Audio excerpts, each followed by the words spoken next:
Peace. Greetings, everyone. We are live. Again, Dynasty Mirror Search for Hulu. Thank you all. Thank you for joining us. Please hit that like button. Please share. Please subscribe. Please go to dynastymirror.com. Also, tour Nigeria. We are rolling August 9th through the 18th. August 9th through the 18th. We had 20 spots, but now we got 7 spots. So I'm only taking 20 people. August. You said August next year? Yeah, August. For August, as in August 2022. Yeah, that's next year. 22. Wow, man, you book it up, man. It must go. Yeah, well, the thing is, it's just what I'm noticing about, especially with the tours, people need time, right, in advance. So, I'm going to be announcing the Sierra Leone tour here shortly as well. So, right. So August 9th through the 18th, Nigeria. Come and join, come be a part of that great experience. We're going to have a great time. Everyone like, share, subscribe, go to dynastymirror.com. If you want to send me a message, I'll holler back. If you guys have any questions about the tour, hit me up. And I'll be in Liberia in February, right? It ain't a tour, but I'll meet you there, And Okay. Go different places. We can definitely hang out. I'll put something together, Okay. So Yes. So we're trying to really build something. The year, it's the years of return, starting the year 1822, started the year of African Americans settling to Africa. And they said, well, what about Sierra Leone? Well, it's still different. Sierra Leone was the British, the British rejected it, but that's another thing about history people don't realize. The Sierra Leone, when the British saw what Paul Coffey wanted, right, was build a free town into a modern city controlled by African American diaspora to settle there and everything. The white man had the whole entire world, He had China, he had South America, he had the Pacific Ocean. But the black man in America said, we just want this, our own ancestral homeland, a place of settlement, a place of salvation, a place of, we could rebuild ourselves and everything. The white man said, no. And so, therefore, they said, we're going to go to another place where we can make this dream of a African state or Africanistan or Africistan or black state a reality. And the country of Liberia was born. The idea of Liberia was born 1822, 199 years ago.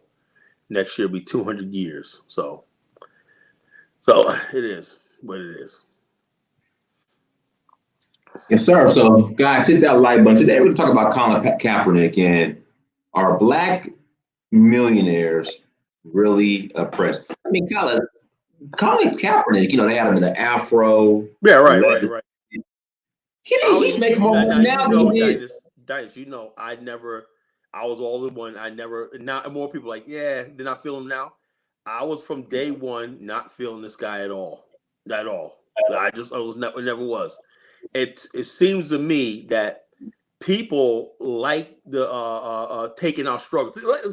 Let me give you an example, man. You could take. I remember also there was one skit. I don't know where it was. I saw on TikTok recently, right, where a white guy was claiming he was black. I'm not just passing. I'm black, whatever, like that. I'm down for struggle, right? Was it Sean King? No, not Sean King. Sean King, that's another story. But it was this guy. It was a skit. It was from the 70s, right? I could tell it was an old movie, right? And the guy looked at him like, "Yo, what are you crazy?" He'll say he's a black militant, right? I'm down for the struggle. I'm talking about it. And the guy was actually he was obviously a white guy, right? But he said, "I'm black through and through. I'm black in you," like that, Yo, look, let me say something. The black struggle, right, is revered around the world. I mean, people around the world, when you look at our history, you've been enslaved. You have a righteous indignation to rise up, and you're gonna rise up and everything. But the only people that never benefit from this are the so-called African Americans. People like, yeah, America owes black people a debt. So somebody in the Congo, like, America owes black people a debt. So something, I'm going to come to America, right, and cash in on it. Next thing you know, you walk in your job one night, your supervisor is somebody from the Congo. How the hell that happened? Why you out here struggling, striping and everything like that? Lieutenant Governor of Virginia from Jamaica, And so the bottom line is this: with some Sears. So the bottom line is this: the African American, right, African American, instead of the rich black people leading black people to prosperity and stuff like that, right? They're taking all the bag, the money.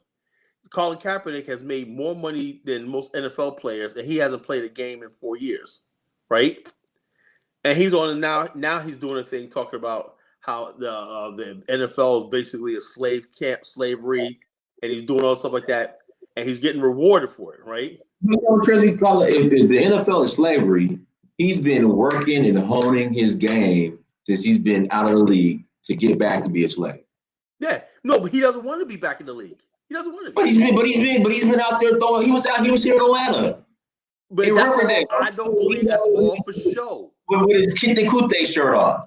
Yeah, we're being played, you know. And what gets me is this. We're obviously being played, right? Black Americans being played, right? You got people who are getting rich. I don't know if Colin Kaepernick is. I don't know. Maybe we need to see a video tape of him among his boys sitting there laughing at the whole thing. These niggas, you know what I'm saying, you know what I'm saying? Maybe that might surface. That might break the spell. You know, maybe that might need to happen. But the bottom line is this: you see him with his Arab girlfriend, right? Who's a jihadist, whatever. You know, and he's out there doing his thing. Everybody wants to use us for their whatever they're doing, and they're using the people to get themselves rich and everything. To me, if you got $20-30 million in the bank, I don't want to hear nothing about you oppressed. You know, I don't want to hear anything. You know, I don't want to hear nothing about you oppressed, anything like that. You should be freaking kissing the ground in this country, saying, "My God, America made me rich," or whatever like that. You know, these people live in ultimate reality. And then, like I said, you know, black people in America, African Americans, right? We have not been taught, you know, that. I don't know. Dan, let me ask you a question, right? If you get rid of all the problems in Black America, will we know ourselves? That's a good question. But we're so used to oppression and the struggle. You got a point there. Well, that's what that is the next. Because our identity is centered around the struggle. Oppression is oppression, you know. So if we don't have that, who are we? You know, when you think of black people, you automatically think of oppression, poverty, you know, all this overbearing stuff and everything. So that's why it's hard for black people to even fathom nationhood, because nationhood would mean would mean the end of oppression. Our identity is tied to being oppressed, and we don't know anything else. And so no one's ever asked that question. Well, okay, that's why no leaders have ever said, okay, once we get to this, we won't. They always keep the struggle going on. Why? Because if you don't struggling, right, you're not gonna listen to him. So there's always got to be the white boogeyman in the background. There's always got to be some white man, the white supremacists and the fear mongering and also like that. So we're trapped. And so that's what we're talking about now. Now, here's the thing. Black immigrants don't have that sort of mentality, right? So they're in a position, right? Another 20 years, mark my words, right? To move into the mainstream of America and become the new elite black class in America. Because they're dealing with white people on an equal basis. Whether it's a Nigerian, a Liberian, a Jamaican, anything. They're not coming here with that idea, that being oppressed identity. They understand it's racism, but you know, when I listen to them talk about racism, it's like, okay, we got racism and everything, but it's systemic. Okay, the black Brits, we got prejudice. They look at it like prejudice and everything like that. Whereas Black America look at racism as some eternal force out there holding them back, holding them back. No, Negro, you was walking down the street, right? And you were smoking a crack pipe, out in the public, right? Somebody called the cops, and next thing you know, you're back. It wasn't racism, You were just being stupid. So we tie everything with every time we have a shortcoming with race and everything. All the instead of just doing it, yeah, man. But the thing is, why are you locked up? Well, what happened was I jumped the subway thing, and the cops caught me, ran at me, and they tased me. Well, wouldn't that be the thing if you just put the $2 in the thing, You know, when go, yeah, but I'm oppressed when I, you know, I'm like, dude, you could have avoided that by putting the $2 token in the thing, you know, and then next thing you know, now if you say, you know, if you say that, Dynas, right, that's common sense, right? Man, Yeah, common sense. Common sense. You sell out. You cool man.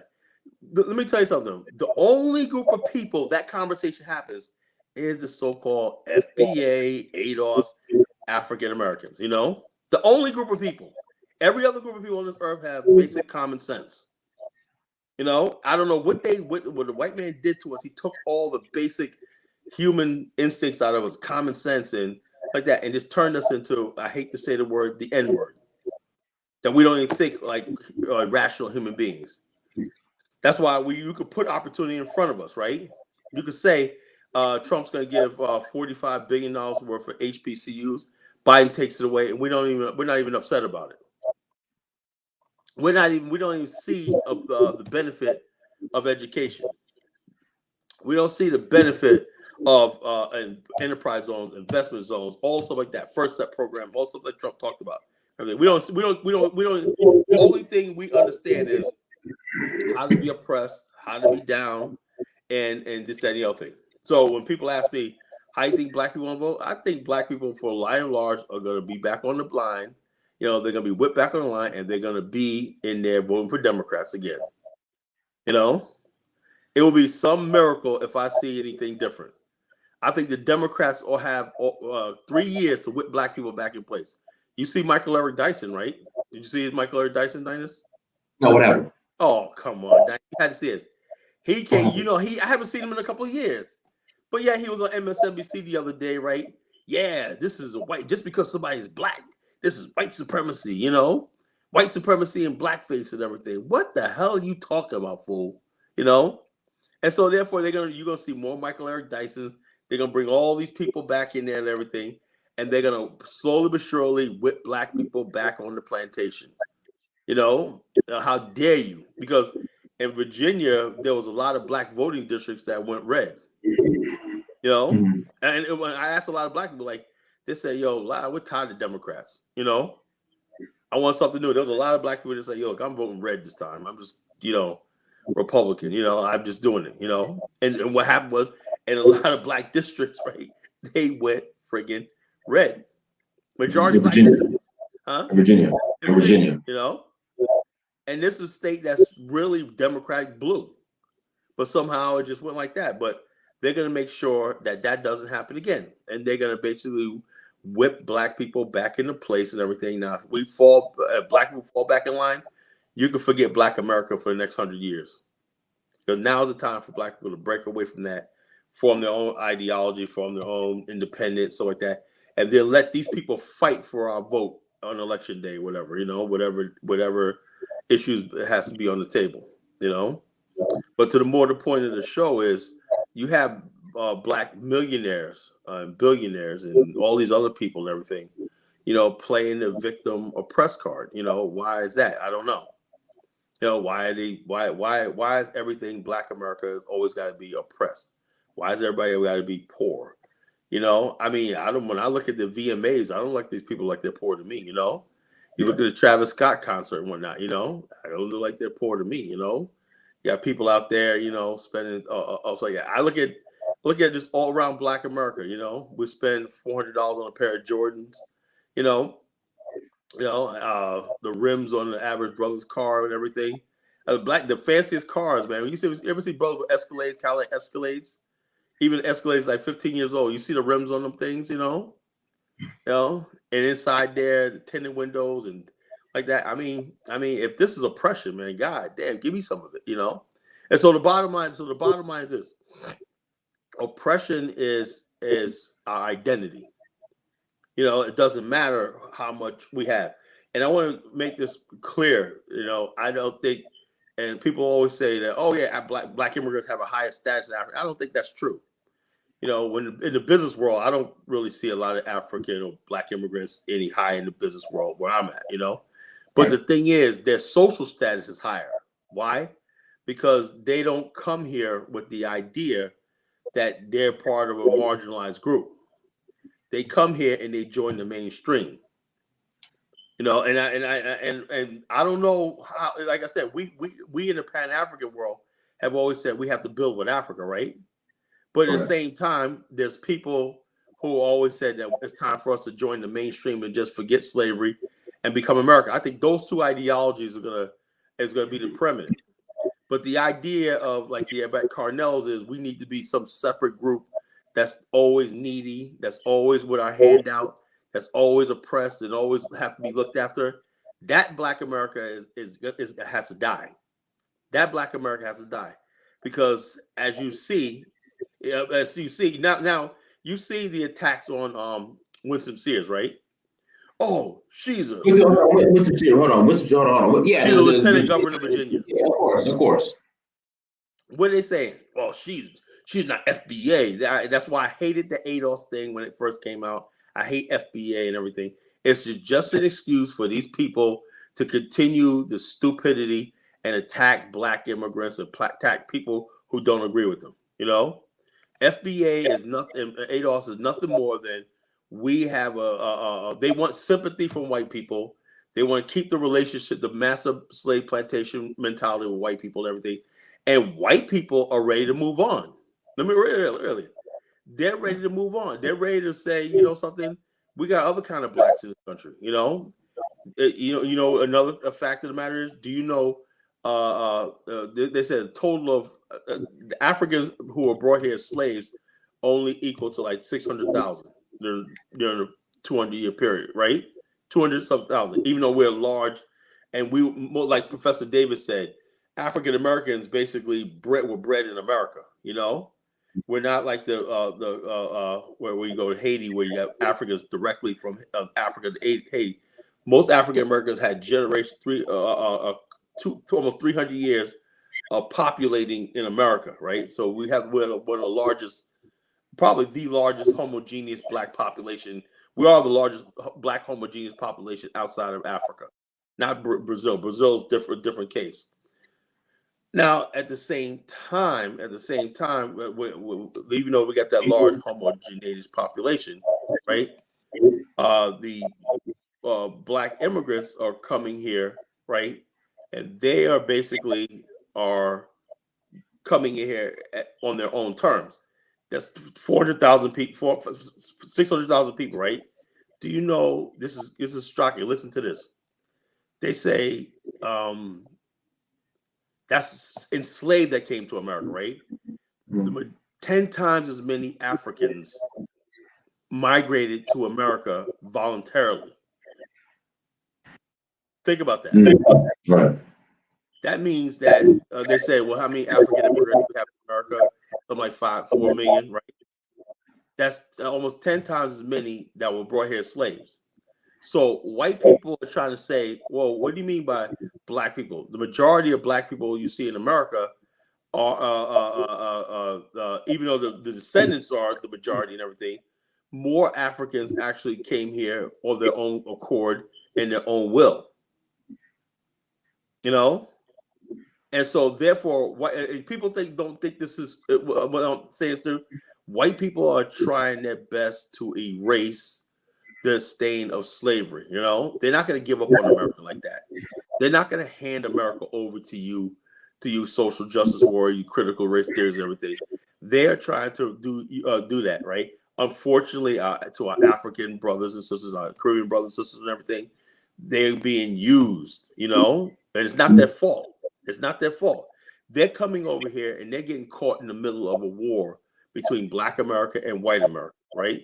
Because we never really had properly. The last proper leader we had in America was Malcolm X. You know, he was the last proper leader we ever had. Forget anything else that came after Malcolm X, garbage. You know, he was the last leader. He was the last leader we ever had. So now that we have that, right? Now we always have this righteous indignation, like I told before, right? Everybody wants to be Black. Oh yeah, man, let's rise up. Let's rise up. Let's rise up. You know. Rise up, tear shit up, rise up, tear shit up, rise up. Man, everybody wants to do that, right? But the whole thing is, yeah, that's getting the bag. Everybody wants to identify with our struggle, right? Because we have a right. But the thing is, though, nobody wants the real responsibility of being an African American slave descendant. You know what that means. For example, I was watching this thing the other day, right? Yesterday, actually, last night. It really bothered me a lot, right? There was asking this white guy from Mississippi, right? This old white guy, you know, old cracker white guy, where he was asking him, he was basically saying, admitted his family owned slaves. His son was sitting there like trying to explain away his father. His father said, well, what about what we lost? He was completely detached from the fact that his ancestors owned slaves. And he was basically saying, yeah, we Mississippians got a bad rap and everything. We lost our property. And then one interview asked him, well, those were human beings. Well, it was legal. Those were our property. We lost. Is anybody going to compensate us for what we lost and everything? Now, this is my point. You ever see an Ole Miss game?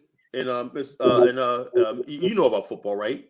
Yeah, they got rid of it. They can't the rebel flag. They got rid of it. Yeah, but the thing is, even though they get rid of the rebel flag, that's tokenism, right? You are still playing for. I just don't. I'm not from the deep south. I don't know how that worked, right? Knowing that there's people out there who think like that, right? White people who think like that in Mississippi. Knowing that you're sharing a culture with people that really hate you, that really want your damnation. For him to say something like, I was just shocked. I was like, I wasn't shocked, but he was just basically saying, look, you know, we ought to be compensated, and I think we white Southerners and whatnot, we were given a bad slate, and the guy was like, basically, you own human beings. Don't you understand that? That's just like a friggin' somebody whose father or uncle was a pimp, right? Who made millions of dollars selling women into prostitution, trying to justify it. It's just like Al Capone's family saying, well, he did this, and everything. It's like John Gotti's family trying to put a spin on his life and all his evil deeds. The only group of people has historically have gotten away with that are white Americans. You know, these guys, the slavery, these people committed the crimes against humanity. The African slaves, African Americans were never compensated for slavery. They were never given justice and everything. But yet we're settling here, and there's unsettling here in America. There's an unsettling here in America, whereas we have to basically say, okay, we have to just go along to get along. Now, this is reason why there are nationalist movements in America. This is reason why there are African Americans who really want to leave America and settle in Africa. That's it. It's not because of economics. It's not because of things. Should I rewind that back, Dynast? Let me tell you something. When people who think that all you anti-Pan-Africanists, all you anti-nationalists who will keep taking subtle shots at me and everybody and Brandon, all of that, it's not about economics. It's not about anything. It's not even about racism. It's the principle of the thing. You know, it's the principle.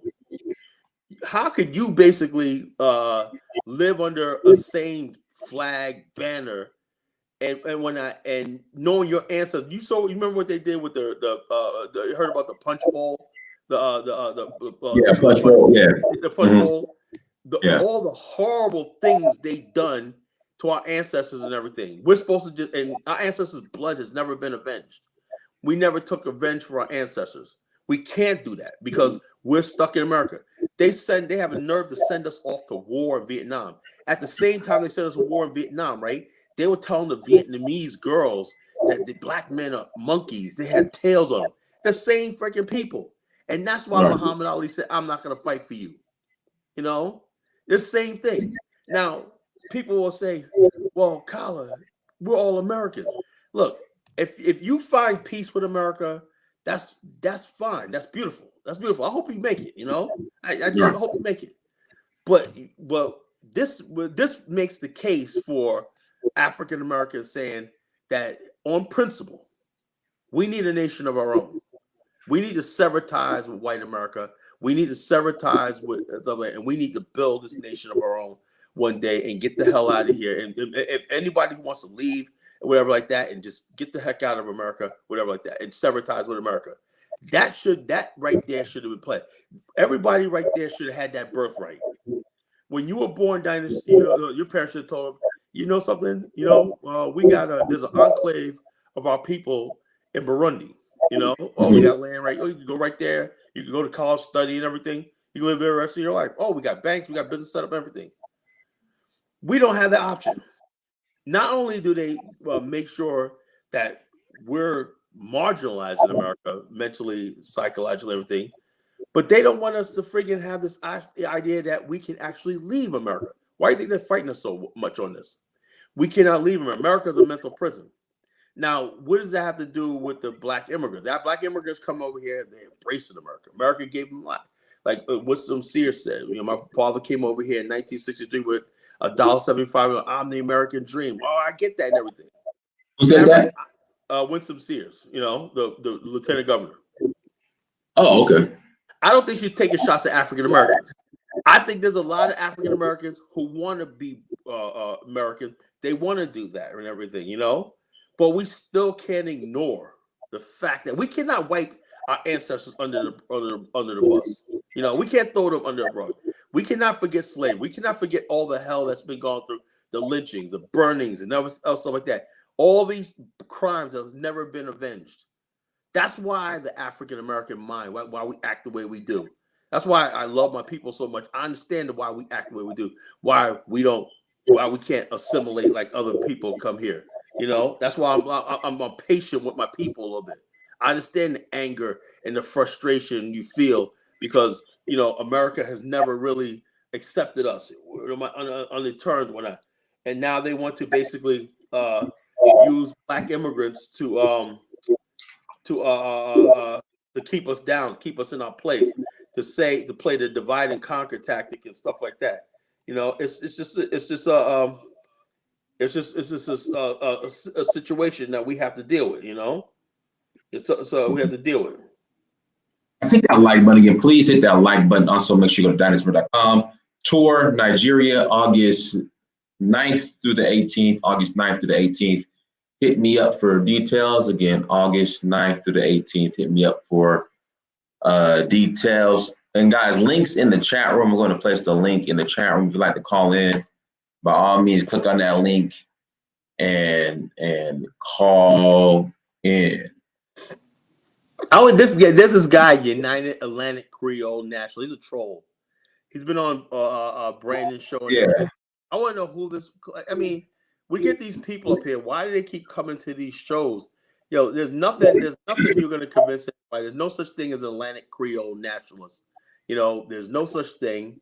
And you guys, a bunch of buffoons and fools and everything. You need to stop. You know, Creole nationalists. It's ridiculous. And so, yeah, somebody said you can't take Colin Kaepernick seriously. But the whole thing is, yeah, I don't take him seriously. But the problem is this. He's in the media and everything. He's in the media, and I think the whole thing is his thing is dying down a little bit and everything. But what we have in this country is, and I dismiss a lot of this stuff as a lot of these football players last year were young. These are young guys, you know. Mm-hmm. When you look at the average plays of the NFL that were doing the knee and stuff like, these are young guys in their 20s. They don't really know what they're doing. And then all of a sudden you ask yourself this question. Well, you know, look, somebody paying you $40 million, right, is not a slave master. You know, I don't know where this comes from, right? When you go on a job, right? When you go on a job, they ask you your qualifications. Right. You know? Well, your qualification, you're putting yourself on the market, right? Your qualifications. Right. They're asking you, can you come on time? You got a car? Do you got this? Can you read this? Can you do this?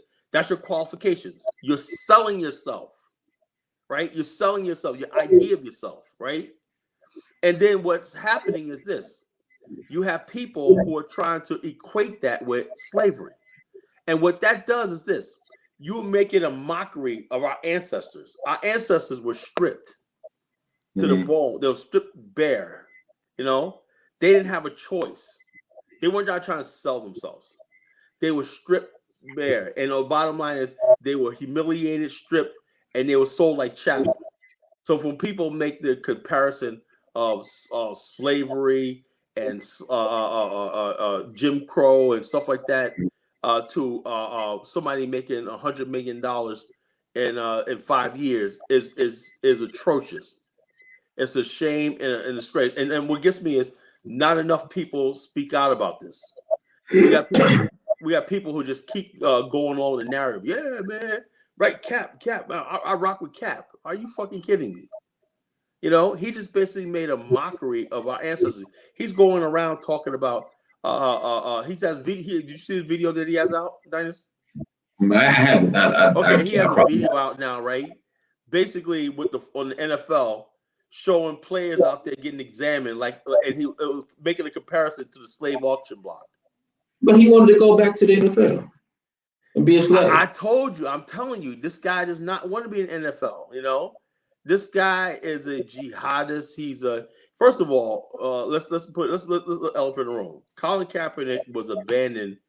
He had a white mother, a black father, who was raised by white parents, so he has a sense of abandonment. You know, and let me be even more frank, right? Let's look at all the people that we have in our community that we listen to. You know, they got issues. Jada Pinkett, you know, can you tell me that she's normal? No. I know she has daddy issues. Who is Jada Pinkett's father? We don't know. You know? She doesn't know her father? I don't think so. You see the mother out there. Mother's a hoochie mama, you know. You never see the father, whatever. Oprah Winfrey, you know. Oprah had many issues. She was sexually abused and stuff like that, you know. Tyler Perry, he was sexually abused and everything. How do these people always end up in positions of influence over Black America? You know, you think about that. Who puts these people there? Everybody has some sort of issue, whatever, like that, some extreme agenda and stuff like that. Some psychological trauma, and they come across as normal to us. Gabrielle Union, can you tell me that she's normal? No. You know, can you come in? No. You know, and so the bottom line is, a lot of people that we thought that were down for our community, that were trying to uplift our stuff like that, it's just really sad. It's sad because it comes to the point where I'm like, dang, these people never really loved Black America like we thought we did. You know, the person I know that loved Black America a lot was Bill Cosby. You know, I know he did. You know, I know he loved Black America. He tried to uphold. Just look at all the stuff he did. He tried to uphold the Black family, the Black culture, and everything like that. And so we locked them up. Huh? Then they locked them up. They locked him up, you know, and there was Black people out there or whatever. Bill, after he gave almost $100 million of money to Black causes and everything like that, we didn't care. You know, we let Ebony Magazine go. We let Jet Magazine go. Essence Magazine. All these institutions that we had are falling. The state of Black colleges and everything. I'm seeing people in Howard University living with rats. You know, you seen that in dormitories? In fact, I'd like somebody from HBCU to call in. Why are HBCU facilities so bad? I mean, not all. I haven't been to every HBCU facility, but what's up with that as far as these facilities at HBCU? I think a lot of the campuses have been renovated lately. I think, but yeah, but they said where the students live, the student quarters, and he had people out there. There was a big protest. They were like, the students don't have it. Well, the whole thing is Trump gave a lot of money to oh boy, yeah, I heard this guy Alan. Okay, Alan. I heard Trump gave a lot of money to the HBCUs, and Black people don't think that was enough to fight for and everything like that. So while we're sitting there crying and everything, maybe the next election cycle comes around and Black people are like, you know what, because it's not going to do anything, right? Because like I said, the permanent state of African Americans, right? Not the Caribbeans and everything, because Caribbeans are going to get the bag, right? Even though they'll never match a social status in America, they're going to be the elite. They're going to become the new Black Americans, you know? They're not going to be you're not going to see Black immigrants overlord, but they're going to be the new face of Black America, you know? They're going to be Black America how it really should be done. You know, Black America, how it should be done. You know, it's like, how does that happen? Well, because they don't have the baggage of the plantation slave system and everything. Like I just put about Mississippi. If I was from Mississippi, there's no way I could live in Mississippi and embrace that culture. I could never do it. Yeah, I'm sorry, I just can't do it. You know, maybe if I go down to Mississippi, I might see something that might. No, I just can't. I know the history. We got to call it. Go ahead, Alan. Go ahead, Alan. All right, hey, how you guys doing? Good. Good. I don't know if you guys have watched the Colin Kaepernick thing. I actually watched it, and I think a lot of people got offended by it because they thought it was weird and they thought it was being representative of a black experience. I think the problem that if you look at it for what it was, which is a biracial man who had no idea who he was, who was adopted by a white family in the strange circumstances in which he was raised in, then you can accept it for what it is. He didn't know black people at all. Yeah. And he was always on the outside looking in. And now he's out here with the zeal of a new convert to blackness, and is out here trying to be some sort of a leader and teasing his hair out. But he's just a confused biracial man, and exactly and just like Barack Obama. Yeah, that's all it is. And so it's an interesting story. It's an interesting thing, but it's not. You're not getting a real authentic black experience watching this. You're getting the peculiar circumstances of a confused biracial man who was raised by white people. And if you look at it as anything else other than that, then you could possibly be offended. But let me ask you something, Alan. Why is it that you see that and I see that, right? But yet almost like you'll never see the only person I've seen, and somebody I don't even like, is Jason Whitlock. You know, I don't even like him, right? But there should be more and more people saying, you know something, I get it. You're mixed race, you're biracial, you're confused, everything, and dismiss them. But white people use that to weaponize and say, hey, look at this Colin Kaepernick. As if he has a friggin', like, what's the guy, the Piper or whatever, and he has a bunch of people following whatever. Like, we're just so easily led off by people like him and everything. Like, we don't, like the majority of black people can't see through this this nonsense and everything. And they make it seem like, oh, yeah, look at Colin Kaepernick. And they make him out to be more than what he actually is. I don't know. Why is Nike giving him millions of dollars? If you can see that, I can see that. Why is Nike can't see that? Well, Nike can see it. Nike is really smart. They play both ends. They will pay Colin Kaepernick on one end and then support Republicans on the next end. And so they're just playing the game and trying to make people fake revolutionary for profit, which is basically all Colin Kaepernick is at this point. He's become a marketing machine of the revolution, and his revolution is televised. and so it's not, the revolution will not be televised. Colin Kaepernick has found a way to capitalize off of being a fake revolutionary for profit, and it's a nice game, man. I congratulate him. He found a way to make more money doing this than playing football. Yeah, that's what I said. Yeah, so he's figured if he really wanted to play ball. I will tell Dias, I don't think he really wants to play ball. I don't think he does. No. If he really wanted to play ball, he would have gone. He would have done what I would have done. He would have gone to Canada and played while making money from Nike, and he could have been had all his superstar ambitions would have come true, because they're not letting him back into the NFL. Those John Gruden emails made that very clear. He's never getting back into the league, and he knows this. But he'll run around and fool people into thinking I'm working out and I'm ready to come back into the league. He knows he's never getting back in. Yeah, I don't think he wants to get back in either. So no. I think he's lazy, and I think he doesn't want to be back in the league. So I think he gets back in that league and whatnot, man. Imagine the person that's going to stack him, on the front end. Man, he won't live, man. He won't live. He's gonna get sacked so many times. At this point, he's been out of the league 4 or 5 years now. Yeah, he's past his prime. He's past his prime. It's over. Well, what do we think about the social justice warriors? Black people like, oh, Cap. They really do think that Cap is on their thing, because I haven't heard Umar Johnson say anything negative about Colin Kaepernick. I haven't heard Tariq. I haven't heard any of these people who claim to be spokesmouth for Negroes when I speak about Colin Kaepernick, and I'm just like saying this guy is a fraud. They know to stay away from him. I don't think he's a fraud. I think he accidentally stumbled into this.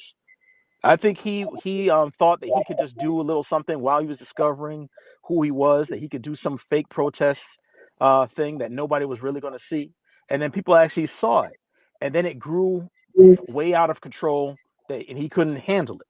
Right, I saw it from day one. I said, who is this guy? You know, and I said like this, and my thing was, bring your police brutality. I get that, you know, that part I agree with, right? And it should have been more than him that police brutality and everything like that. But then he's like taking a knee during football games and everything like that. Okay, whatever you want to do. But what he underestimated was this. This is what he messed up, right? He thought that being in a white world and everything, that this was going to be so shocking that white people are going to be like, oh my God, in a football game, white people know exactly what's going on in America. You know? Right. They've studied, they had plenty of opportunity. They know black people in America. They know how far we'll go. They let us have our Minister Farrakhan's, you know? Okay, this is a black, this is all them in power. They'll let you have your Million Man March, right? They know every couple of years you'll have your little rally. White man's a devil, cracker, blah blah blah blah blah blah. They know all that. They got you played. They got you. They got everything allotted for all that. They know that every black man is not Stephen A. Smith or Brian Gumble. They know there's black men. You know what I'm saying? So the bottom line with Colin Kaepernick coming with his mixed race looking self and whatnot, you know, they were prepared for him. You know, they're well prepared for him. Did he understand that? What did he think? They didn't go through the 67 riots in Newark and all stuff like that. Remember the 68 Olympics? Remember that? You know, the white people were well prepared for it. They knew, they saw him coming long before he popped up on the scene. They're well prepared for all this. Tell us something we don't know. You know? Right. No, no. Go ahead, Wale. Hey, Dynast. This is my first time actually calling in. You know, I've been supporting your channel. I don't know if you noticed, but I think we both share the same name, and it's nice to hear Carla's point of view. And if I'm not mistaken, I believe he was saying something in relation to why is it always like the worst kind of black people that get brought to the mainstream, or to be used as an example. But what that did was that sparked a fire in me, because earlier on today, you know, obviously I'm a Nigerian, you know, but I left Nigeria when I was 14. You know, now I'm 35 years old, and so my experience is a little different. But today I was listening to these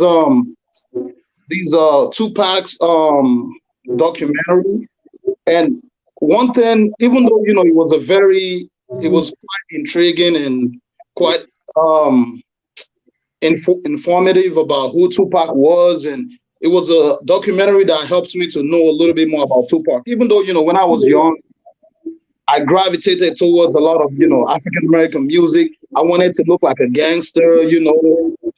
I had the Snoop Dogg jerseys and all that. You know, I just wanted, you know, because I just found out to be interesting as a black young man, you know, seeing all these other black people out here doing big things. I just wanted to be a part of that. But obviously, you know, when I got to a certain age, I would say my early 20s, I realized that, you know, I don't want to go that path. And, you know, a lot of these black people are just being used anyways to sell negative information to other black people to lead them down the wrong path. And, you know, watching that documentary from Tupac today kind of sparked something when helped me to kind of understand something when Carla said, why do they bring a certain kind of black people to the mainstream? Here's my thing, right? Obviously, we know that Tupac is quite eloquent. You know, he's very artistic in his presentation of his ideas as a young black man in America, growing up in the ghettos of America.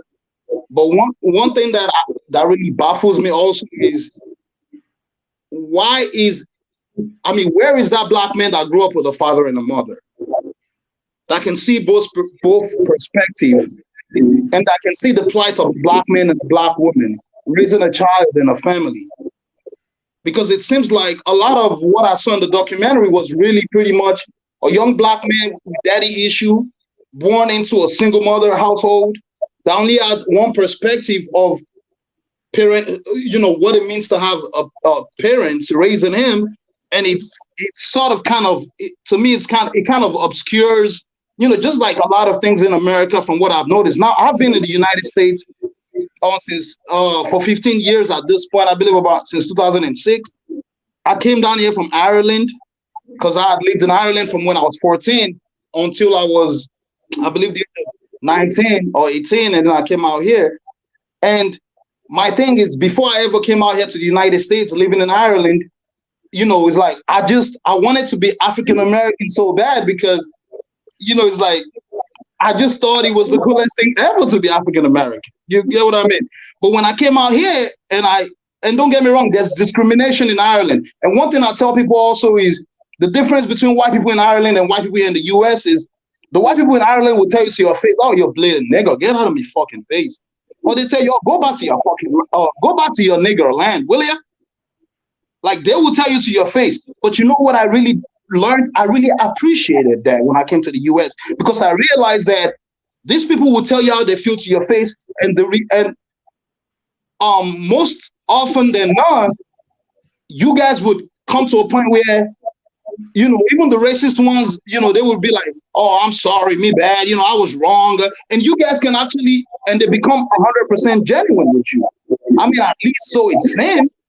But in the US, it seems like, because I still have a soccer game I go to, because I live in Stone Mountain, but I have a soccer game I go to all the time in Atlanta, and sometimes it's called Sons of Peaches, and sometimes I go like 3 times a week, depending, because I try to be as active as I can be. But I go like twice, and there's a lot of I play with a lot of white people out there, but I notice it's even some white people that, even though I don't go there with any bias, just like Malcolm X said, when one of the white reporters was trying to catch him on the question, it's like, also, I mean, are you a segregationist or whatever, or are you a racist? It was like, I'm not racist. And I feel the same way. I'm not racist because I'm not going to go out there and say and treat any white person unfairly when they have done nothing wrong to me. You see what I'm saying? But at the same time, I see white people that no matter how cooperative you are, no matter how sincere you are dealing with them, there's just this cloud of avoidance, and I don't want to say hatred because I don't really know what you're thinking, but it just seems like they don't really want to fuck with you. Yeah. But you're being sincere with them, you're being real with them. We're just here to play soccer and and just have fun. I go there for cardio, really, because I do go to LA Fitness and I work out at least 3 times every week. Hey, Wally, I'm trying to be fit. I'm trying to be like Dynast. Wally, let me ask you a question. Wally, let me ask you a question. Right? Yeah. You made some interesting points. Now, you say you were in Ireland, you're Nigerian, you came to America, right? See, the difference with you is this. So you rarely give white people a chance, right? There's a lot of black, and you actually in a better position than a lot of conscious African Americans, because a lot of conscious African Americans, we've been trying to do this for so long, this avoidance of white people, and then we'll get frustrated, right? Because we want to be in this black America, right? And then we go to our community, right? And all hell is breaking loose in Black America. We're outcast in our own community, right? Because the thug culture, you said Tupac, the thug culture, single motherhood, that's what's dominating the Black culture in America, right? Right. And then when you try to say, okay, where do I fit in at, right? We're fit at, you want some sort of normalcy, right? It's easier for you because you're like, it's okay. I don't want to be part of that thug culture. I grew out of it, whatever, like that. I can hang out with some white people, whatever. I'm not discriminating and everything. Whereas African Americans, we feel like we'll lose our identity. We're selling out. We're like this, and we feel some obligation to a community that doesn't exist, for one, and don't give a shit about whether we care or not. Am I lying, Dynast? And we feel obligated. So we're in a catch-22. Like I said, Black immigrants are in a better position because you don't have any obligation to the negativity in Black America, which is holding the whole Black race back, You could just go and come here, live your life, get along with you, mingle who you want to mingle, because you don't have the history of slavery and stuff like that. That's the elephant in the room. Slavery and everything like that. We've never gotten over that pain. The white people have never made a heal for that. Never let us heal from that, right? And black people, we've never tried to heal from that. We never heal from that. So in our mind, we're just always fighting for against the inevitable. The inevitable is either we leave this America for good, or we just give up, like Booker T. Washington, and assimilate and do like black immigrants do, and just try to get along the best way we can. There's only two other options. There's two options. And I said, can I ask you a question real quick, if you don't mind? Go ahead. Do you have you ever felt like perhaps there might be some Africans who left Africa perhaps at an earlier age, and they're sort of in the same boat as somebody like you, or maybe somebody like Dynast, where it's like we don't know where we fit primarily, because at the end of the day, when we sit down and we analyze Africa, we see a lot of Africans even in Africa as slaves, and we see a lot of African Americans here still under as our whole race is screwed, But so, the difference is because I'm a Pan-African and I approach the situation differently. And I'm gonna tell you this, right? I'll tell you this, right? Like my son's mom, she's African American, okay? Now let me say this.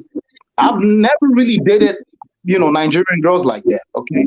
And I think maybe that might have something to do with given at what age I left Nigeria, okay? And my perspective is kind of different because I'm somebody like Dynast, okay? I see things more from the point of view of the collectiveness of we black people. Unlike me separating myself that, I'm this foreigner from Nigeria. And to be honest with you, I don't even see myself that way. Most times when I go out here and I'm out here dealing with people on the outside, okay, first of all, I see myself as a human being because I don't want to be treated anything less than that. But secondly, I see myself as a black man, right? And the old Nigeria thing comes way. There are other things I will put even before the Nigerian. Right. I put my other Pan-African brothers before I put a Nigerian, because at the end of the day, we need more Nigerians like you speaking up, man. We need more. I'm serious, because in the Pan-African circles, man, everybody starts saying, "Where's our Nigerian Pan-African brothers who speak like you?" Maybe because you spent time in the West. Because I look at some of the Nigerian brothers and I'm like, damn. I was watching this one thing where there's one comedian, there's an Indian comedian, Dynast, you gotta check him out, right? He hates the British. I forgot his name. He always making jokes about. He's on TikTok. He hates the British. He said the other night. He said, "Man," he said, "Long live the Queen." He goes, "I hope that bitch dies in a." He's an Indian guy, right? And he goes, "The only Indians that like the British are the light skinned Indians and whatnot." He's like, he goes, "I wish I could have steered that plane over Hiroshima to London." And boom, he was basically breaking. Oh, I think I might know the Indian guy. Is it kind of younger? Younger guy, yeah. Yeah. I think I know. I can't remember his name now. I can't. But he talks a lot about like hip hop and stuff. He's a funny dude. He's really good, right? But anyway, in the one comment section, right, there was a Nigerian chiming in talking about, there's nothing wrong with England and whatnot, and the freaking the bunch of people roasting, like, man, get your ass out of here. See, but Colin, please let me just bring Dynast into this real quickly, right? Yo, Dynast, from your experience being in Nigeria and being amongst a lot of Nigerians, right, and seeing the way a lot of Nigerians get treated, do you feel like a lot of Nigerians get treated like human beings even in their own countries if they don't have no money? Keep it real. Nah, just keep it real. Brother, we got the same name. I'm Adewale, you Adewale. You from Ororuo. I'm from Ilaro. I'm from Ilaro-Ogun. I don't know if you know Orogun. That's where we come from. So I'm 30. My father's town is 35 minutes away from yours. Yeah, that's where we come from. Ororuo. We migrated from Orogun. Oh, you guys are from Orogun too? Okay. So you're from the descendants of Oduduwa. Yeah. Okay. Sounds good. Yeah. But just keeping it real though, do you feel like a lot of Nigerians in their country without money? Do you think anyone regards them as anything really? Just keeping it real. I would say within their own communities, they have respect for each other. But see, that's the thing. Dynast, they can come across a more financially, well-off person on the streets. And if they do one simple thing, it might be an army that come out and start whipping their ass, or they might get their ass locked up for a long time. I didn't see all that, bro. No, Bob, you heard about those stories. Yeah, like if you're nobody. It happens, but I would say Nigerians are like on the ground, to be honest with you, just my experience in Nigeria. They're very peaceful. They respect each other. They're upfront. Do you see the wealth disparity though?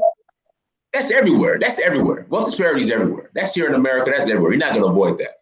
But America is understandable because of the history of slavery and segregation and all these other things, which don't get me wrong, as a Pan-African, I'm totally okay with separation. I don't want to use the word segregate because then they might be like, oh, this guy's a racist. Separation, as long as we have the power to do for ourselves what white people were able to do for themselves. Right. So I'm not going to be and say I'm trying to get integrated into a burning house, like Martin Luther King said, after he finally realized that he was fighting for the wrong cause. Right. You understand? Hey, Wally, let me ask you a question. I said earlier in the show that I don't know whether, because like I said, it's a freshman hearing a brother like you talk, Right. There's a lot of Africans who think they're gonna grab a quick bag, right? They see that there's this cold war between black and white America, right? White people want black people to remember what did Common say, Dynast? You just need to forgive this white man and get on. Remember Common? Oh God. Yeah, I remember that. You remember that? You gotta forgive or something. Yeah. I remember that. Right? But let's not minimize, because that is the overall theme in a lot of things. But there's a huge pressure of black people to just shut up. White people are uncomfortable talking about slavery. They don't want to hear nothing about that, right? And so what they want to do is say, look at these black immigrants, look at these Nigerians, look how they're doctors.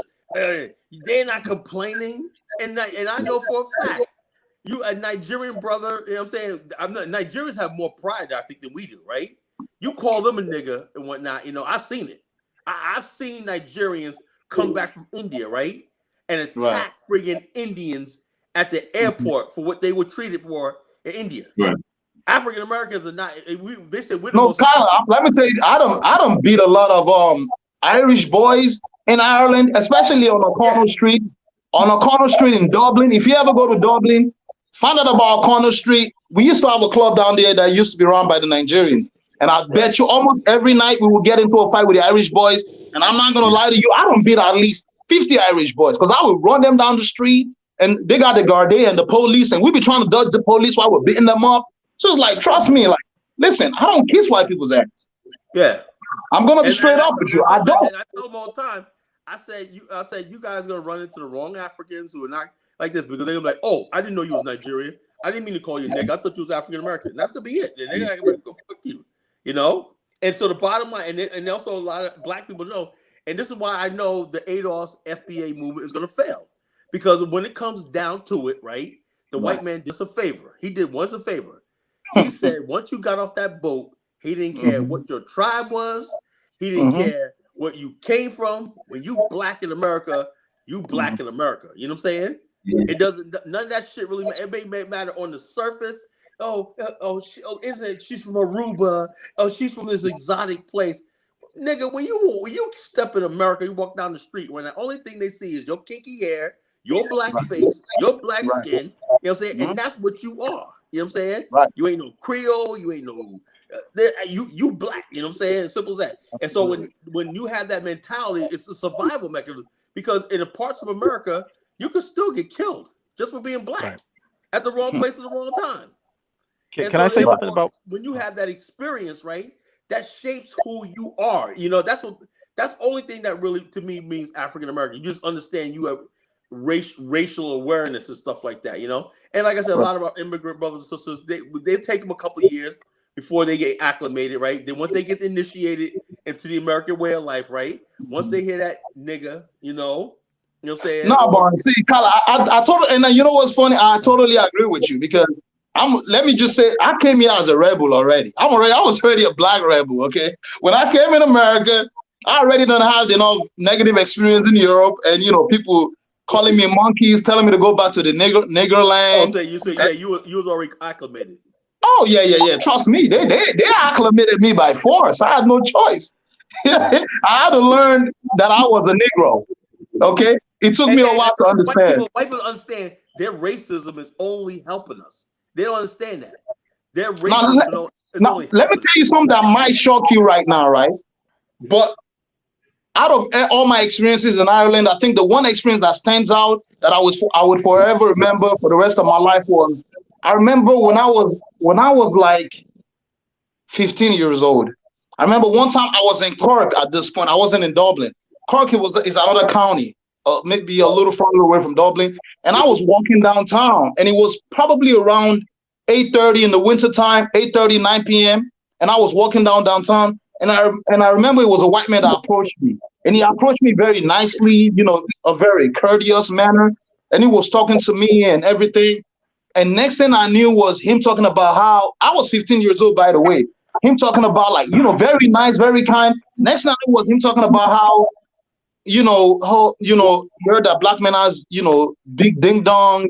And, he was wondering if he could suck my ding dong. And I was thinking in my mind, I was like, at that point, I wanted to punch the dude in his mouth because, understanding where I'm coming from and hearing something like that. But here's another thing I'm going. A lot of people see a lot of young black men out here acting crazy, right? But what if I was mentally weak and I pretty much just listened to these buffoons or these moron on the street?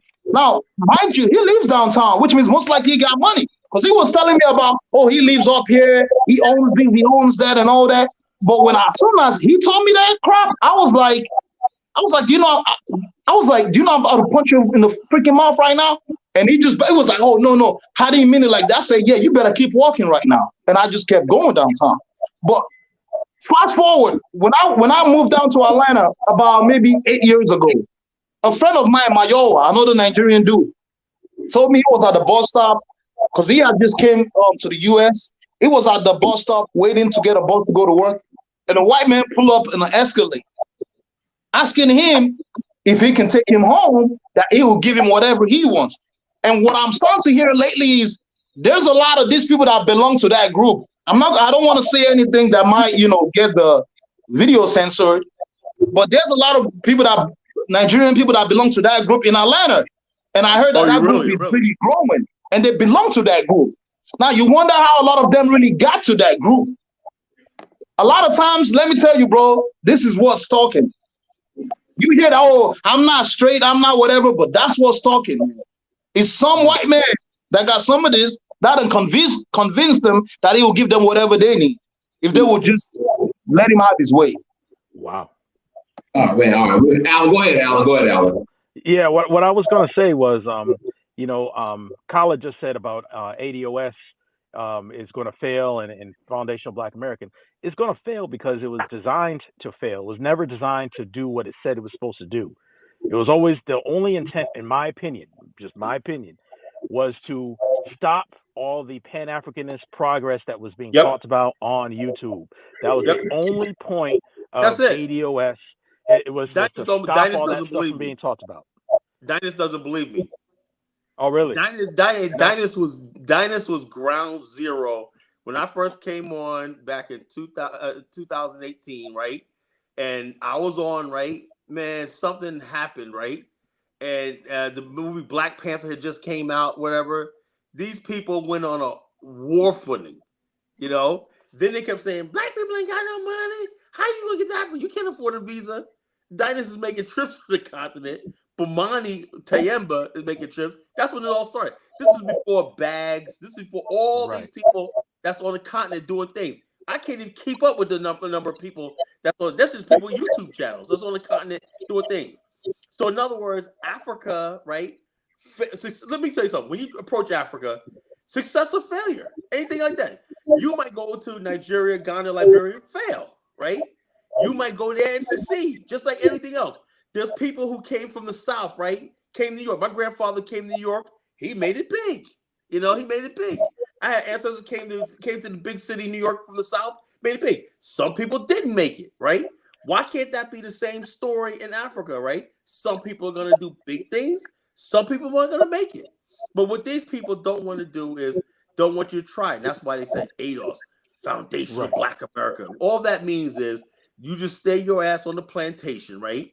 And keep begging white people for crumbs. And your identity is just tied to slavery and everything. Not that you're ever going to do anything about it, but you want white people to come out one day and say, you know what's Negroes, because white people are never going to give you any money. They're never going to give you a reparations. They're not going to give you. They're not going to give up that wealth. You think they're going to share the wealth of Mississippi that they bled for generations? No, they're not giving anything up. Excuse me, Mr. Kala, please let me just say this real quick, right? And I just want to say this to give, every African American man out there an idea of, the struggles of a lot of African as well when they send their children abroad. To let them understand that it isn't heaven on earth for every African child that gets sent out here by their parents, or they came out here voluntarily, or whatever the case may be. And I want to use my little brother as an example. Remember I said I left Africa when I was 14, and my little brother left when he was about, I think, 7 years old. And we all were living in Ireland, and, he had a very similar experience to what most African American men might have experienced here in the United States, where, it was a lot of, he noticed, as a young boy going to school in Ireland, in his school, I remember then he was going to O'Connell. I remember there probably was maybe 20 Black people there in the entire school. Now, the school that I went to in Cork, initially, there was only 3 Black guys. I remember it was me, one other guy from Nigeria, Coyote, and one guy from Ghana, Emmanuel. It was only 3 of us. But what ended up happening to my little brother was he couldn't stay in school. He was constantly getting suspended because if a teacher treated him in a racist manner, my little brother was so hard-headed, he would throw stuff at the teacher. They would suspend him. If somebody called him a nigger, he would beat somebody up or try to stab them with a pen or something. But this ended up causing him so much trouble that he couldn't even stay in school. And ultimately he ended up using drugs and sleeping on the street, to the point where he started sleeping on the streets. And my dad was like, you know what, this is too much at this point. I'm just going to do whatever it's going to take to bring him back to Nigeria so we can find a way to rehabilitate him, because it seems like at this point he's severely traumatized. So I know that I said my own experience as to having Irish people being blatantly racist to me, but it gave me an opportunity to be able to come to a common ground, or for them to come to a common ground with me, because we both know what we were both thinking at that point. But that wasn't my little brother's experience. When he ended up coming back to Nigeria, my father, trying to do what he could, being, a father, he tried to seek all, all sort of like, therapeutic and psychological help for him to try to get him straight after his old drug addiction and everything. But the sad story was he woke up one day suddenly and he stabbed my father to death. What? So I want you guys to understand that, see, racism, discrimination, things that we're going through as Black people, if you hear stories of some other evil Nigerians, you can relate and you will understand that, wow, this really affects every one of us. Let me ask you a question, Wally. Why does the Nigerians never talk about their racism experience? They never talk. Listen around panel. It's like almost when you talk about racism, right? It's almost like it's only an African American and only American thing. Right. No, see, the thing is, you see, another thing is, I don't know if it's Nikola Tesla that said, if you want to understand this earth or this world or something, you have to think of things in terms of vibration and energy, right? Mm. And I think what we Black people need to understand is there's some people who come here as foreigners who they understand that aspect in a way or the other. And what they feel like is it's already hard out here for me being a Black man and trying to make it. And they feel like they don't have the energy to put into the other things, right? Unlike somebody like me who, like I said, I built my understanding from, I started from being discriminated against, right? Not knowing, I just wanted to be African American so bad because of the music, the jerseys, the jewelries and everything. And when I was in Ireland, I just wanted to be African American so bad, you see. because that was the example that I see of a black man that was making it, right? When I was a kid. However, when I came out here and I saw that, wow, the world out here isn't that beneficial or fun for black men. It's hell for black men out here, right? And that was when I started studying, I started reading, and then I learned about Marcus Garvey. You know, I started listening to the words of people like Bob Marley. Then I found out about Kwame Nkrumah. Then I learned about what's this guy's name? What's this Ghana guy's name that killed some of the member of the cabinet? Is it Rawlins? Jerry Rawlins. Yeah, then I learned about Rawlins, and then I started really looking deep into like the war in Ethiopia, what's going on in Somalia. But prior to that, I was clueless. I knew there was wars going on, but I didn't know why those wars were going on. I just thought like these African countries are just savages. And the sad part is, if we look beyond ourselves and we really look at the younger generations coming up, looking at us as black men and looking at white men, the reality is they will respect the white man before they respect us. Like, let's deal with this reality. As much as we're Pan-Africans and we want this and we want that, it's not, because now we don't only have to fight against the ignorant foreigners, we got to fight against our own children.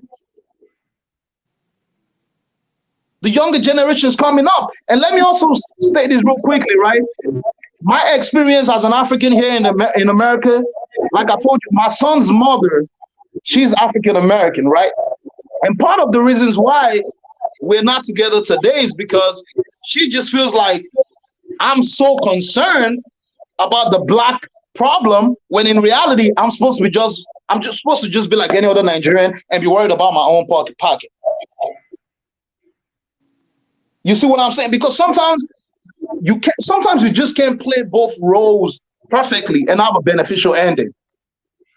You know, because not everybody has the heart to kind of suppress their true belief just to get some dollars. For people like me, it's really hard, because I'm not gonna see something that's being unfairly done to another black person and just look away. I couldn't do it because I just couldn't go to bed at night.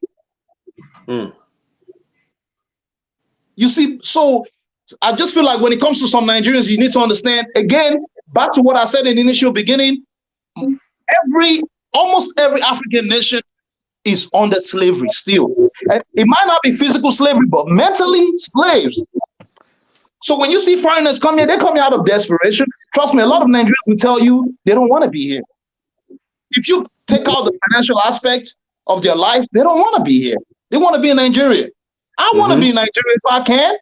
I don't want to be here. Why would I want to be amongst, if I had $1 million in the bank, you think I'd be in the United States? No. Thank you. I feel the same way. Absolutely not. We all have millions of dollars in the bank. I'll be operating businesses from the Congo, man. You know, I'll be global right now. You know, no.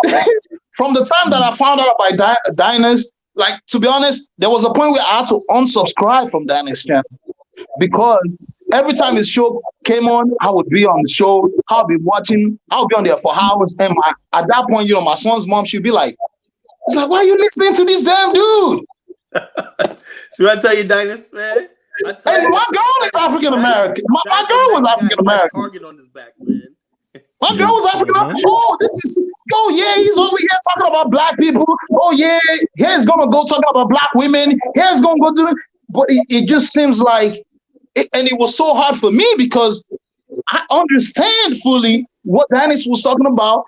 I see what other people that came on the channel were talking about, and I see that whenever people would start saying things that are totally irrelevant to the cause, Dynast would check them right away and be like, no, you're wrong about that. It's not always like that. And, you know, it's like he tries to be as balanced as he can. And sometimes, you know, I'm still kind of baffled as to, it's like, why did he take so long to get to 100,000? It's because I'm telling you, there are people who don't even want to hear what this channel is about. Even though we know that this channel is really about progress. It's about the progress of black people in general. But if the black man in America has already been made irrelevant by mainstream, then, I mean, what else? It makes it 10 times more difficult to even be able to bring this message forth to other black people, to see that without a black man, it's going to be almost impossible, because the only thing that has been marketed to women from the time they started having soap operas on radio channels where they started advertising things like, soap opera, soap, obviously, P&G, Procter and Gamble, where they started advertising soap and things like this on the. Okay, the only thing they've always marketed was conspicuous consumption, right? It's consumerism. Buy as much as you can get. Look as beautiful as you can. Look as fancy as you can. And you think if they can pull women into this pool, you think these women are going to even think about fighting for the rights of black? No, they're just going to raise another 2-pack.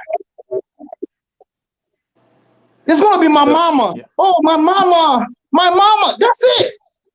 And the white man is going to be sitting in his office smiling. Say, thank God, I got them.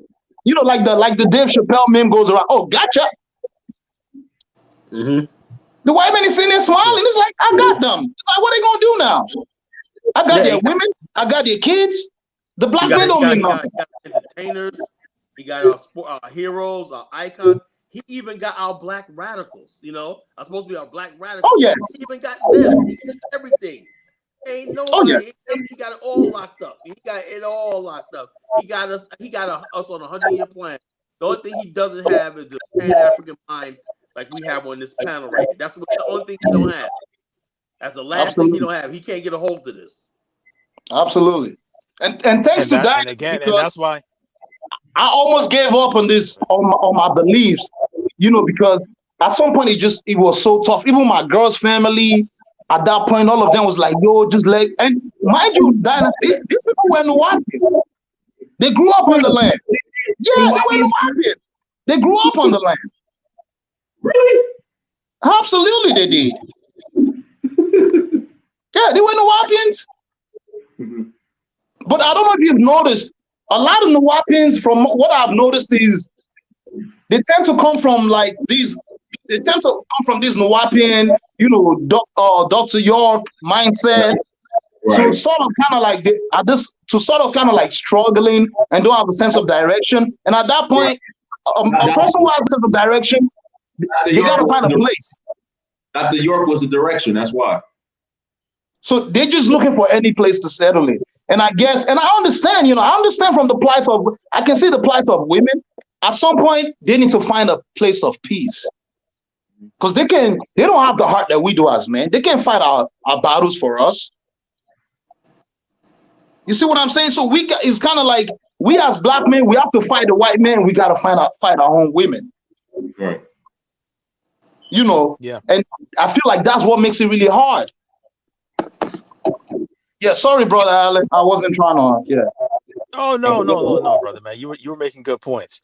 No, but all I was saying was when you talked about his channel, how Dynasty's channel started, I can relate to that. I actually got caught onto his channel before he got to 10,000 people, and I used to write him in. I used to tell him all the time, man, he's doing God's work, man, because at the end of the day, there are very few people at the time who was actually talking about Africa, talking about Pan-Africanism on YouTube when he started.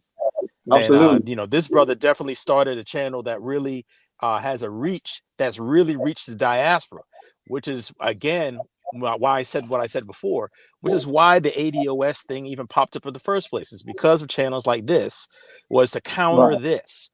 To stop the diaspora from talking to each other and getting on the same page about anything.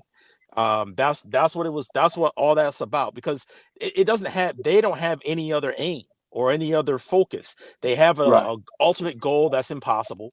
They know it's impossible, but they'll go ahead and push it and just do sloganeering, cutting the check, and all the other stuff like that. Knowing full well the only thing they want is they want to turn African Americans into xenophobes. That is what they wanted to do, and that's what they've succeeded to do in many instances. Absolutely. I'm sorry. Let me just say this. Yeah, sorry. I have never in my life, in a million years, right? When it first came out, and we could be xenophobe, because I'm from New York, right? Black was black. I had Haitian friends, Jamaican friends. I got family from Bermuda, half cousins from Bermuda, Africa, and stuff like that. Married into the family and stuff like that. And so black was black. And also, how what it is? It only exists online, right? Because you are not going to go to a Jamaican spot, right? Where the Jamaican music's playing, African American blues is playing, right? And start saying, you know something? I'm ADOS, right? Motherfuckers are like, what? I'm an American descendant of slavery. Hold on. Out of here. It's always some, like I said, brothers, don't even get like this ADOS stuff, this FBA stuff. It's only something you see online, you know. It does not exist in the streets, you know. It does not exist in the streets, you know. I'm an American citizen. You know what I tell people sometimes when a lot of times when people tell me that, oh yeah, but you don't understand, you know, the plight of your, you know, the African Americans and this. What I tell them is, I said, hold on. I said, you are telling me that my own people, my cousins, my brothers, got brought to another land, right? And they've been there for so long. And till today, they still get treated like pretty much that they're not even human beings, right?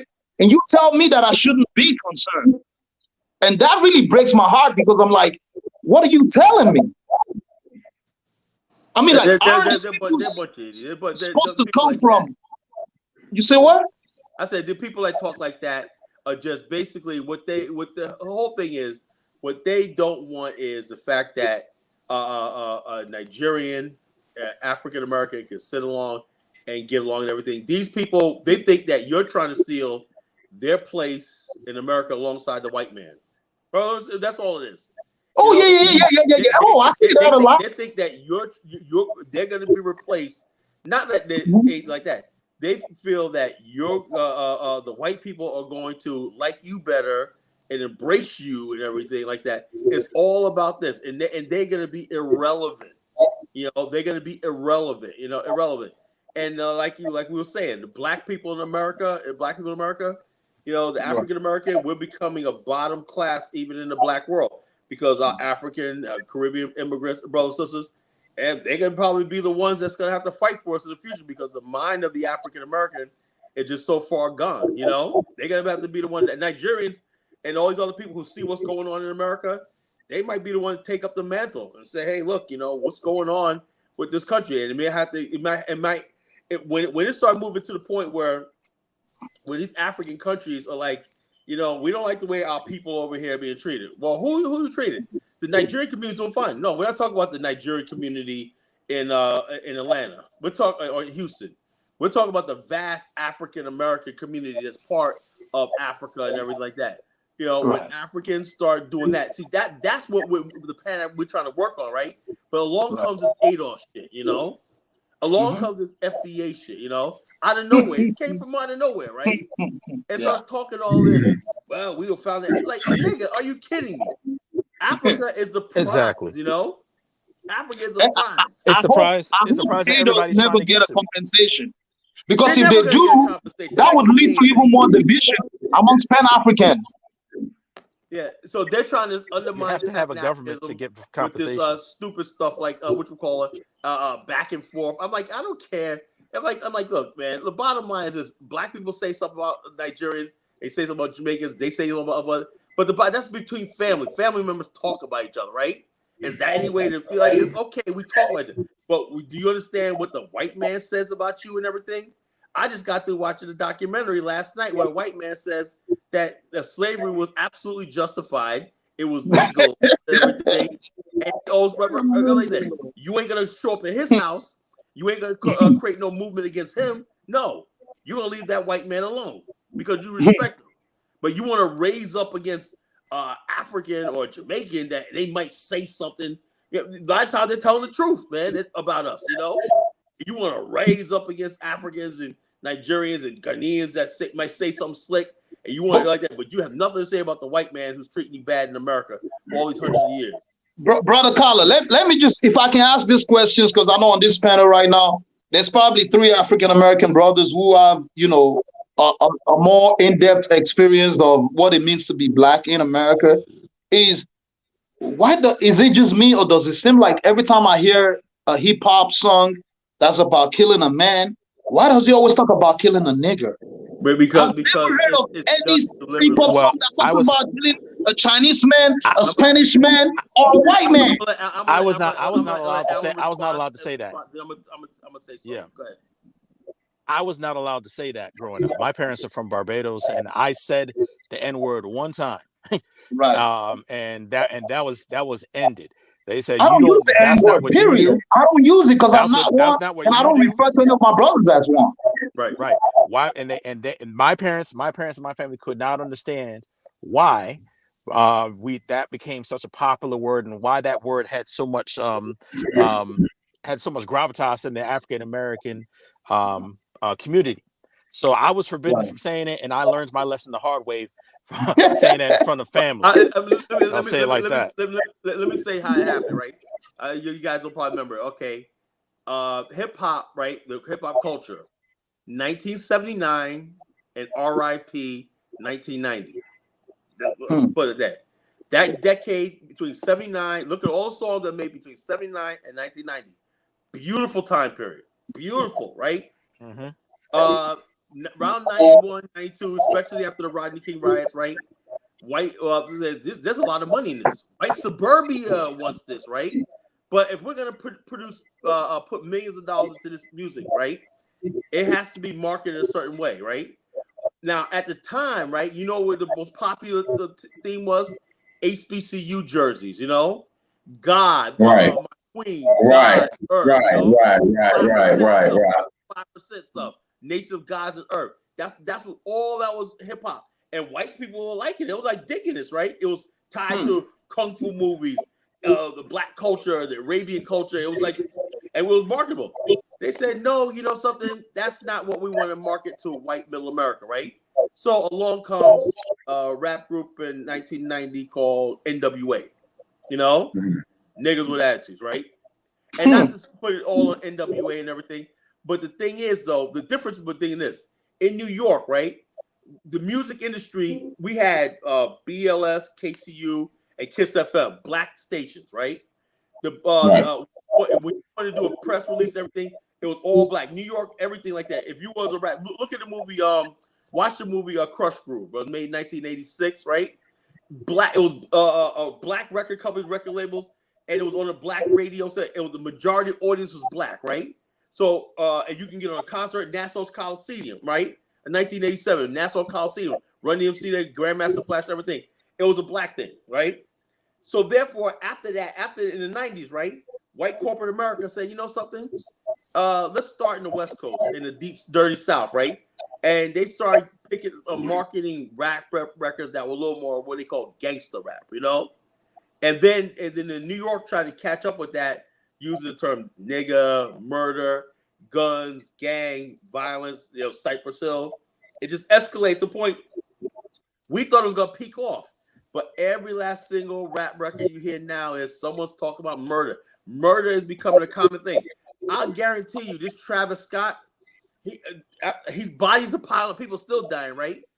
2 weeks from now, this guy is gonna be at a party in a jacuzzi and whatnot, you know? He ain't gonna be no mourning. You would think he would take the rest of the year off mourning and be in solitude, whatever. Otherwise, look, no, he wants to get back to making records and partying and everything. Human life means nothing to these people. That's what we have, a culture of death and destruction. I call the culture of death and destruction and everything. And the reason why it is because look, we ask this thing.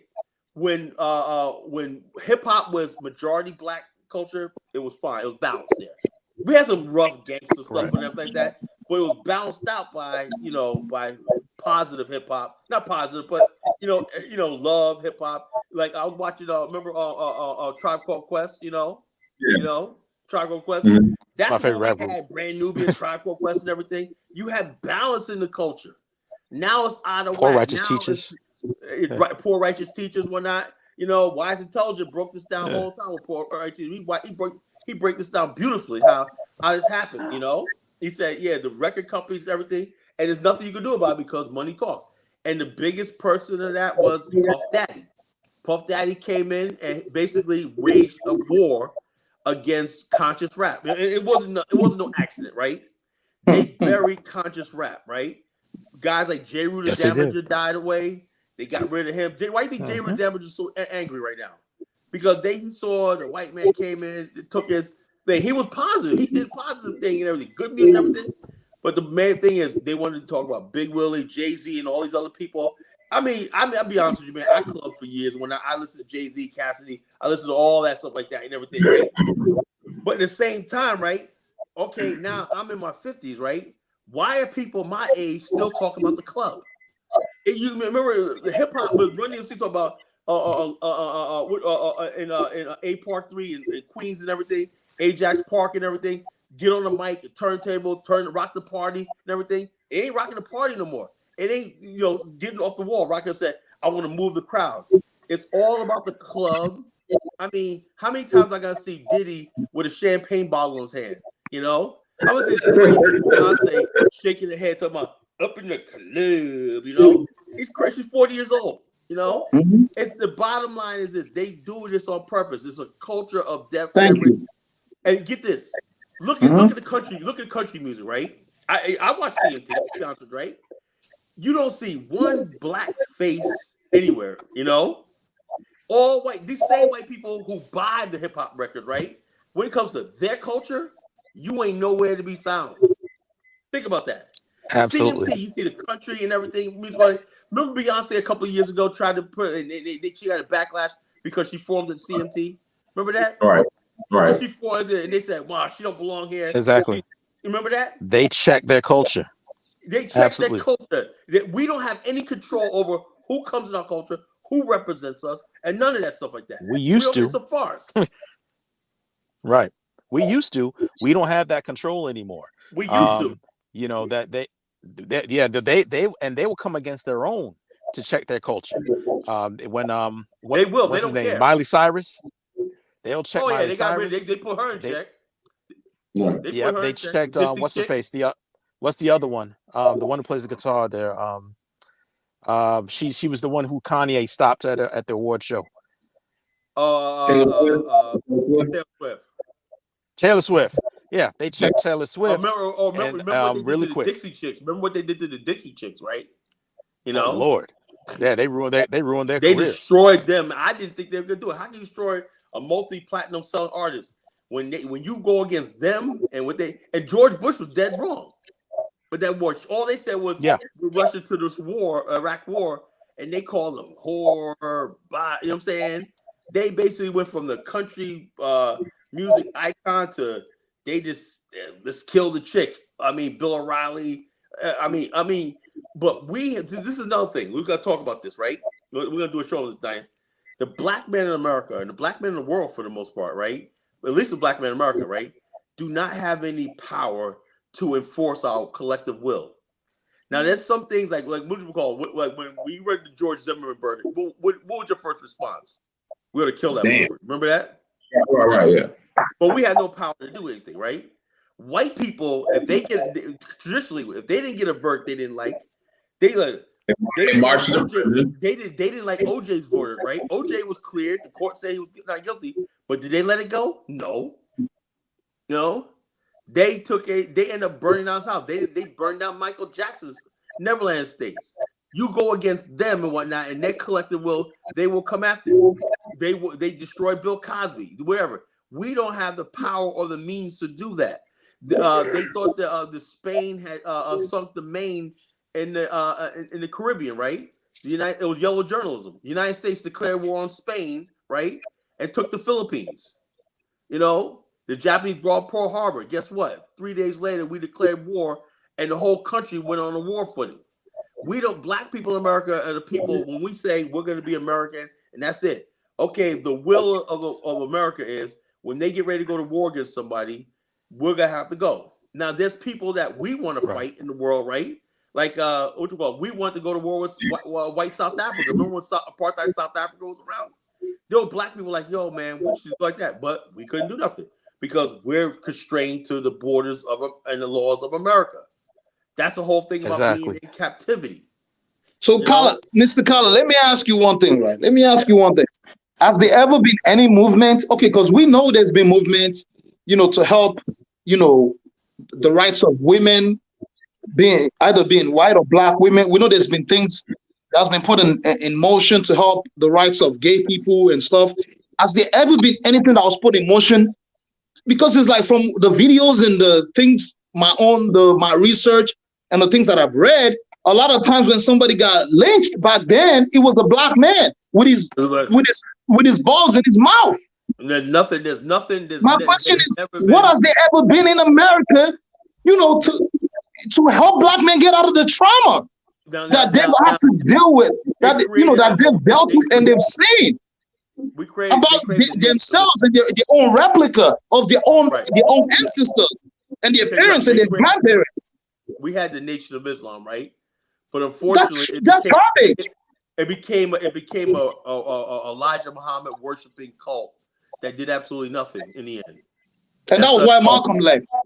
Yeah, it was Elijah Muhammad worshiping cult that did nothing in the end, And said, "Well, what we're gonna do?" So, and then they browbeat you. How dare you? We gotta wait for the big day. Well, it was been 80 years and y'all haven't done shit yet, Right. And so the bottom line, we've never had any organization. When you do have organization, it's about that leader and his goals, aims, everything. We're not cult of personality. Cult of personality. We're not in a position to strike back and everything like that, and everything. It's gonna be the whole thing is. Okay, but where are the black women? Where are our own women? Because these things kill me. Where are our own women to say our men are down there? You put us above our men, and you've made our men seem irrelevant in almost every black household. How could we repair this? Because I'll tell you this from my own experience dealing with African American women. Most African American women really don't want to get up every day and have to go slave for a white man just so that they can be able to survive or support in the household. Most of them don't want to do that. So my question is, given that they don't want to do that, I mean, why is it so hard for them to be behind the black man, to push this narrative that just like the white man is the head of the household and they control and they run things in the white households and the white communities, why can't black men be in the same position? Because it seems like every time we try to get up and do something, we get crushed or we get stepped on. They say the black man is the last man that gets hired and it's the first man that gets fired in America. Because a lot of people women have chosen feminism over an intact family unit. You can even see it inside the charters of the BLM movement, where they literally say they're out to destroy the nuclear family. And now they're openly saying in some of these chats, I'm not gonna mention the show, as Perspective Dynasty, some of these shows on YouTube, the one chick actually said the fact that don't bear. You got black women out here with so much vitriol and hatred for black men. Talk about don't bear any black male seeds and whatnot. They need to be exterminated. You got that hatred going on. It's nothing. Like, in other words, nothing good came out of our relationship. And the white man sitting back. You think the white man sitting back? He just loving all this. The hatred between black male and black females and everything. The destruction of our culture all around us and everything. The music and the death destruction. He knows he got. We're like 30 years behind him, and we can't get ourselves together. While his culture, his culture is that they listen to our music knowing that's not them, right? When they turn on their culture, they like easy listening music. They could turn on classical. I know a lot of young white people who listen to a lot of classical, and they'll tell you this, oh yeah, my family went to this opera and everything. They're cultured, but they want to keep us in the same boogie woogie. I love hip hop just like that, but they want to control our narrative. But they don't want to hear the real hip hop that we used to listen to back in the days, the stuff that really like that stuff like that. Because no rapper. Let me give you an example. When Dr. Dre came out in what year was that? 95, 96, whatever. Oh no. When did he come over with him? 99, right? We said the song "Forgot About Dre," right? Now that was after Tupac, after Biggie, and everything like that. So Dr. Dre says, you know something? I'm not going to talk about no race, everything like that. I'm not going to talk about race. I'm not going to talk about any of that stuff, right? So basically, what I'm going to talk about is what white people can relate to. Don't you have haters that don't want you to succeed? I got no more. You know what I'm saying? So in other way, it was a crossover appeal to the player hater, right? Who was a player hater? Another black person, Yeah. And so the white person was sitting like, yeah, I can relate to that, man. I got haters too and everything, See, the white man got off the hook again. He put himself off the hook because a lot of rap was anti-white. Remember Redheaded Kingpin and all them Parrish and all them, you know, they were just giving the fire, right? And they went from anti-white to anti-black progress. It became anti-black. It became anti-black, anti-each other. So you see what I'm saying? You know? And so therefore, that's what it's been like. Oh, play haters and everything like that. And people say, oh, that's innocent, right? White people could talk, right? Yeah, but the thing is, that's been 20 years, and we're still talking hatred towards each other. And it's been metastasized to all this nonsense and everything. And you got people, kids rapping, thinking that's all they want to talk about is misogyny towards black women, hatred, violence, you know, and all stuff like this, you know. Right. And so the bottom line, white man does not care because you could talk about killing black people all you want. So you can talk derogatory about black women, and that's okay. Yeah, you can talk about all that. When you start talking about their women, that's not gonna fly. That's not gonna fly. There was a rapper. They said this one guy said, if you rap about killing a deer, man, they'll take you there, you know. You going down. You can talk about killing black people all you want. Go rap, make it out. Yeah, I'm gonna go out there and shoot some deer. You know. I seen a steer. I killed the deer. And what we're gonna do though, we're gonna close out. We'll power you, then we'll pass the Colin. You know, I just want to, let people know out there that, the whole oppression and systematic, installment of, W supremacists against our people is not unintentional. It's not a coincidence. Okay, everything was methodologic. I don't know the right word to use, but everything was intentionally planned to keep us where we're at and to keep everything going on. And trust me, foreigners might come out to America, but I bet you a lot of foreigners really don't want to be here. They would rather have been in their own country that was being ruled by another black man, and with the hope that they can have peace where they came from, instead of coming out here. Because I bet you, as soon as you step on this soil, it doesn't really matter where you're from. All that matters is the way how you appear to other people, which is the same color that we all carry around. Yep. And it doesn't matter where you're from at the end of the day. And I want us to also understand, as black people in general, that we all have similar plight and similar tragedies that happens amongst us and amongst our families. Just sometimes it happens in different ways. I wouldn't have want to lose my father, that way, the way that I did. You feel me? My little brother himself is still stuck out there today in Nigeria. He's at the Ikoyi prison, if I'm not mistaken. And he was just confused because he was a little boy that was thrown into a situation where he just didn't know how to deal with it. He was dealing with so much racism. He didn't even understand it. He was like, there is no way as a human being that I was created to live in a situation like this. And that threw him off. You understand? And for me, although prior to that, I was already a Pan-Africanist, but after that, it really helped me to see that we all have similar problems. Mm-hmm.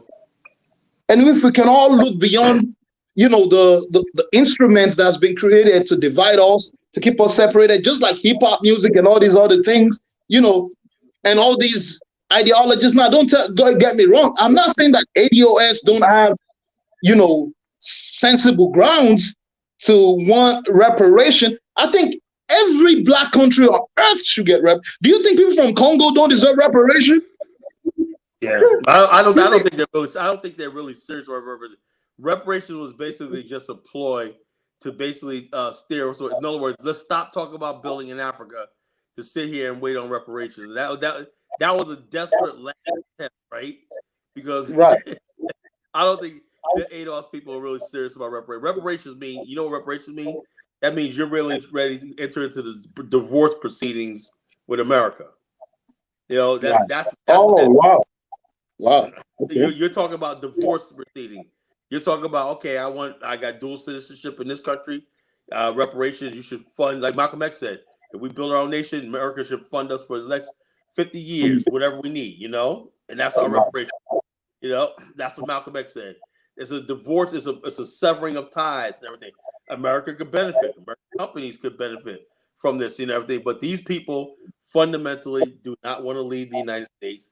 They do not want to give up what their comfort in America. They're just annoyed by the fact that there's Pan-Africanists who are doing stuff and they can't control this. They can't control what we're doing. But the white man is not going to do it for us. I know that 100%. Yeah. If we can do it ourselves, then that's it. Sorry, I'll pass it over to you, Mr. Colin. All right. Go ahead. Yeah. So I just want to say, you could join. You want to join College Genesis? I have a social media network, the BAIO Global Pipeline.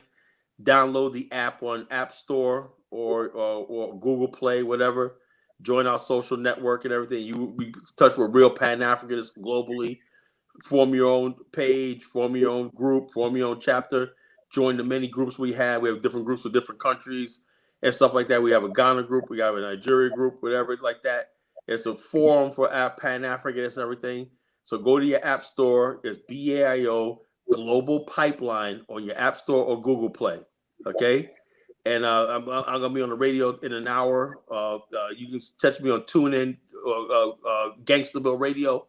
You can get it on Apple, TuneIn, Spotify, and many other different platforms, or go to download the Gangsterville Radio app.com. We're streaming across the globe and everything. We'll be continuing a show on this. I'm really raw on my radio show and everything like that. Wednesday night, 11 o'clock Eastern time. Every Wednesday, Eastern time, I do a radio show, and it's broadcast globally on the internet. So Gangsterville Radio is the largest R&B hip hop radio station in the world, and everything like that. And I'm like, they call me the Black Rush Limbaugh of the show, you know.